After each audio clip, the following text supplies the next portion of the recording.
As iconic as George Romero's Night of the Living Dead, Dawn of the Dead, and Day of the Dead are, eventually there were going to be remakes, the first of which was Night of the Living Dead. Night of the Living Dead wasn't a remake born out of a studio being greedy or a chance to make a buck. Well, it kinda had to do with money. Romero has said that the remake came up because of issues over profits of his original 1968 film. There were court battles over the rights to the film, and the whole issue was caused by an oversight, when the original film's name was changed from Night of the Flesh Eaters to Night of the Living Dead, and the copyright information was left off of the film. This caused those involved to see little profit from the released film. Romero's production company, Image 10, eventually won a lawsuit over the issue, but the distribution company they sued went out of business before any money could be collected. There was also concern that somebody else would make an unauthorized remake, so Romero reached out to Menahem Golan when he caught wind that the 21st Century Film Corporation was interested in a remake. This brought Romero, John Russo, and Russell Streiner back together again for the first time in 20 years. Tom Savini was originally hired to do makeup effects for this film, but was eventually persuaded by Romero to direct. Savini was originally attached to do the effects for the original film, but he was drafted into Vietnam. So this was a new opportunity to be part of Night of the Living Dead for Savini. The special effects team was intentionally restrained and didn't go with over-the-top gore effects as they felt it would be disrespectful to the original film. To keep the effects realistic, though, they did use real-life inspirations such as autopsy and forensic pathology texts, along with Nazi death camp footage. Savini stated he wanted to keep the film artistic, despite his reputation as the king of splatter. Zombie extras were not hard to find, with the reputation for their previous films drawing people all the way from Kentucky. Despite all this, though, there were clashes between Savini and the producers whenever Romero was not on set. Savini has stated that the production was the worst nightmare of my life, and that a little less than half of his ideas made it into the final film. As with the previous films in this franchise, Savini had to cut several scenes to avoid an NC-17 rating, and these cuts are what Savini attributes to the film's lack of success. Indeed, modern criticism has been warmer to the film than the criticism it received upon its release. Our cast for this film includes Patricia Tallman, who Savini had known since college and cast her for her strong-willed demeanor, as Barbara. Caroline Williams almost got this role, but scheduling conflicts with Days of Thunder made her unavailable. Tony Todd portrays our new Ben, beating out Lawrence Fishburne and Eric LaSalle, who both auditioned for the role. The always awesome Bill Moseley plays Johnny for about 45 seconds. Coming to get you, Barbara. But Bill Moseley is awesome, so I'll let his small role slide. We also have Tom Tells as Harry Cooper, McKee Anderson as Helen Cooper, and Heather Majure as Sarah Cooper, and William Butler and Katie Finneran as Tom and Judy respectively.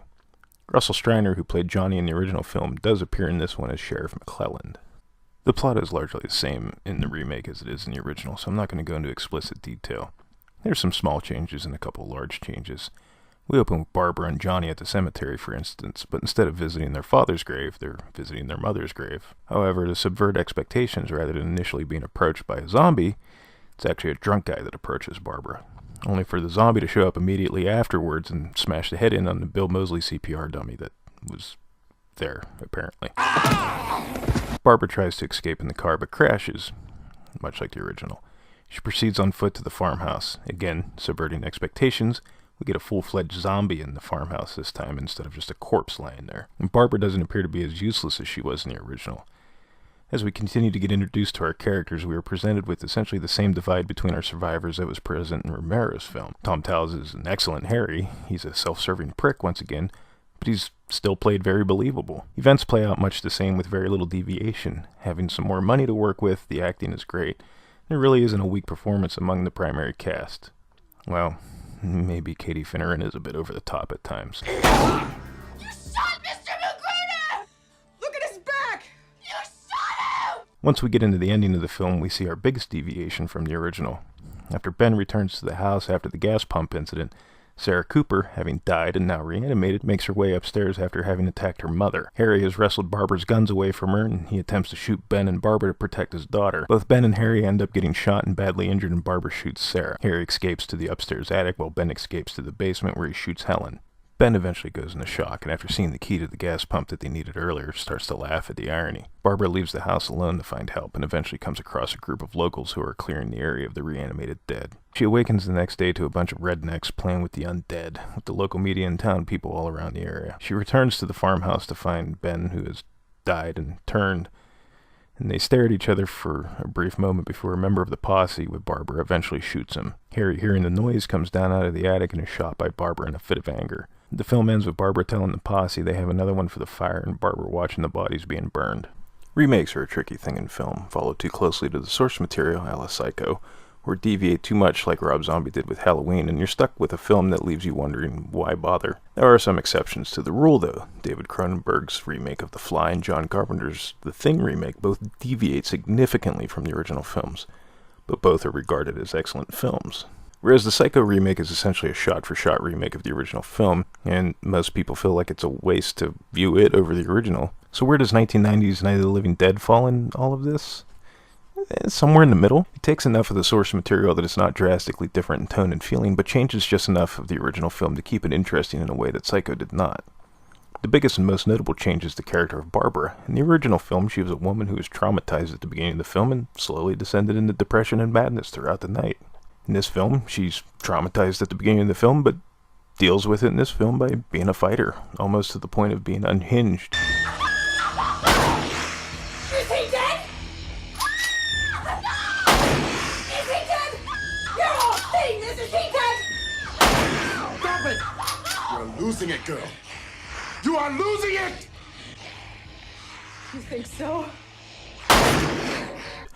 Pushes the survivors to leave the farmhouse as she feels it's not as safe as they originally thought, even after reinforcing it by boarding up the doors and the windows. She even survives in this film, which was inspired by Romero's original intention to make her the sole survivor of the original film. But that went by the wayside. Which version of Barbara is the better character, though? It depends on you, really, and what you prefer. Personally, I feel both versions are fine for the film that they are in. The Barbara in Savini's film is by far the more interesting character because she does more.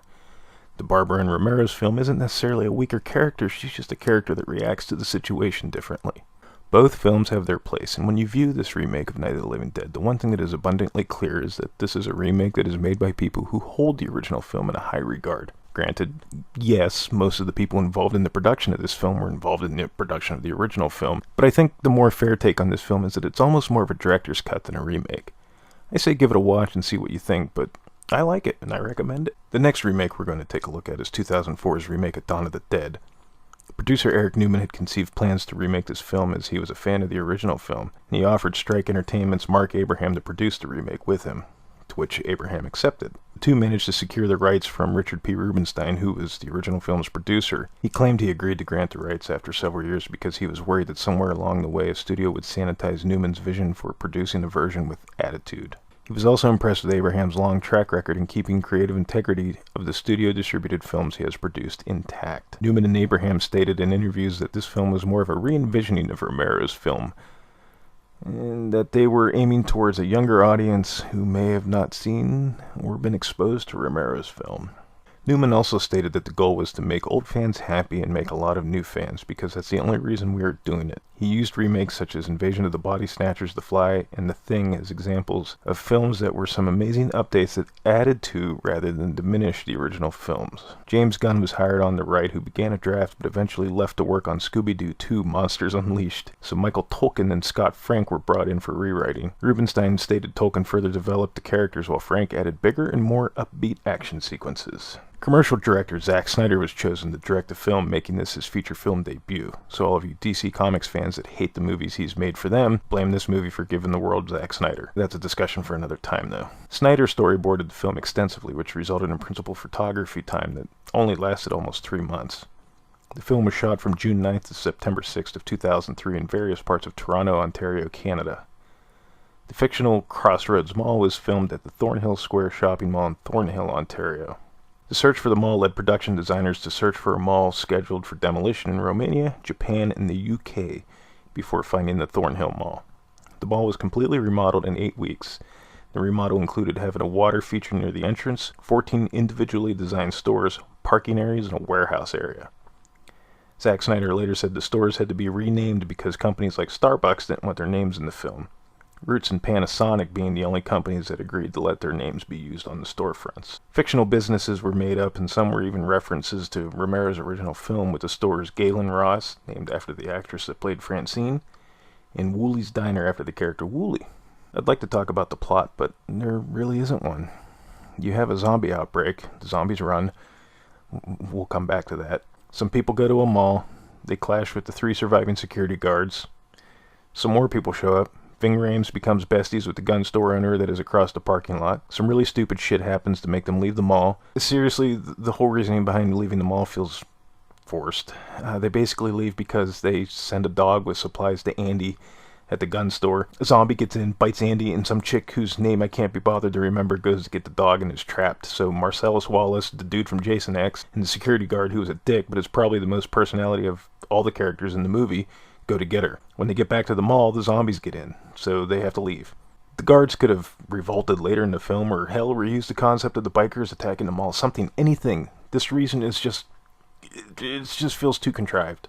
The film got mixed or average reviews upon release, one of the biggest criticisms being leveled at the fact that the zombies run. Here's my take on this, without getting into a long discussion about it.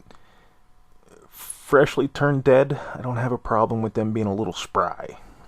It makes them a little bit more terrifying, but zombies that are weeks in and are pretty much rotted and falling apart should not be able to run. Plain and simple. If they try to run, they should just fucking fall apart into a pile of dust. The larger cast made it hard to get to know all the characters, and outside of Sarah Polley's Anna, Ving Rhames is Kenneth, and Andy the gun store owner, and Max Headroom and Phil Dunphy. The smaller cast from Romero's movie let you get to know the characters, and when Steven and Roger die, you feel it, because you got to know them. When Mekhi Phifer's wife dies during childbirth, and him and the old woman whose name I can't remember shoot each other, you don't really give a shit. It's nothing but a setup for the zombie baby scene. That's all it is. The first 20 minutes or so of the movie had a lot of promise, but nothing really worthwhile happens after that. Jake Weber's character is a prominent character, but you don't really feel anything when he reveals towards the end of the movie that he was bitten. And while it may sound like I hate this movie, I really don't. I don't love it, but I don't really hate it. It's a popcorn movie for me. I can throw it in when I'm bored and I don't know what to watch, and I need a bit of background noise or something. It's not an awful watch, and your mileage may vary. I don't see what this remake brought to the table that hasn't been done. A longer running time to get to know the characters and maybe a few less characters. We could have had something that elevates it above meh to pretty good. But as it is, it's pretty average. It's watchable and worth checking out for yourself if you haven't seen it, though. Then there was a prequel and a remake to Day of the Dead. And I didn't bother with either one of those fucking movies, truthfully. I've heard enough about them that I have no interest whatsoever in checking either of them out. I know Ving Rhames is in one of them, not playing the same character that he played in Dawn of the Dead remake. At least with the Night of the Living Dead remake, you have a film that is as good as, and depending on who you ask, possibly better than the original film. Dawn of the Dead, while not offering anything new and losing some of the subtleties of Romero's film, is still a watchable and enjoyable film. I suggest watching both versions of those films, and as I said, I can't suggest Day of the Dead's remakes or prequels because I haven't seen them, but considering they went straight to video, I'd say it's probably a safe bet to avoid them.